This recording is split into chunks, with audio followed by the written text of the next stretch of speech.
একদিন এক গ্রামে আব্দুল্লাহ নামে একজন লোক থাকত। সে ছিল খুব গরিব, কিন্তু তার ঈমান ছিল পাহাড়ের চেয়েও মজবুত। প্রতিদিন ফজরের নামাজ পড়তে মসজিদে যেত। রাস্তায় যাওয়ার সময় যত পাথর বা কাঁটা থাকত সে সব সরিয়ে দিত, যাতে কারো পা না লাগে। কেউ জিজ্ঞেস করত, আব্দুল্লাহ, তুমি এত গরিব, তবু কেন এত কষ্ট করো? সে হেসে বলতো, আমার রিজিক আল্লাহ দিচ্ছেন, আর এই কাঁটা সরানো আমার জন্য সাদাকায়ে জারিয়া।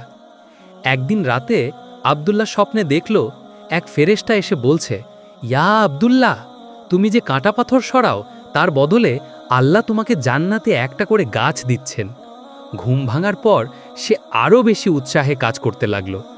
কয়েক বছর পর আব্দুল্লাহ মারা গেল। মৃত্যুর পর যখন তার আমলনামা খোলা হলো, দেখা গেল তার সারা জীবনের নামাজ, রোজা, জাকাতের চেয়ে বেশি সওয়াব এসেছে শুধু রাস্তা থেকে কাঁটা সরানোর কাজ থেকে। ফেরেশতারা অবাক হয়ে বললেন, এই বান্দা তো জানতই না যে তার এই ছোট কাজ আল্লাহ এত বড় করে দিচ্ছেন। তাই ভাই বোনেরা, ছোট একটা সুন্নাত, ছোট একটা ভালো কাজও আল্লাহ এত বড় করে দেন যে আমরা কল্পনাও করতে পারি না। আজ থেকে শুরু করুন, রাস্তায় কাঁটা দেখলে সরান, কারো উপকার করলে হাসি মুখে করুন। কে জানে, হয়তো আপনার জান্নাতের বাগানটা এখনই তৈরি হচ্ছে। আল্লাহ আমাদের সবাইকে ছোট ছোট নেক আমল কবুল করুন। আমিন।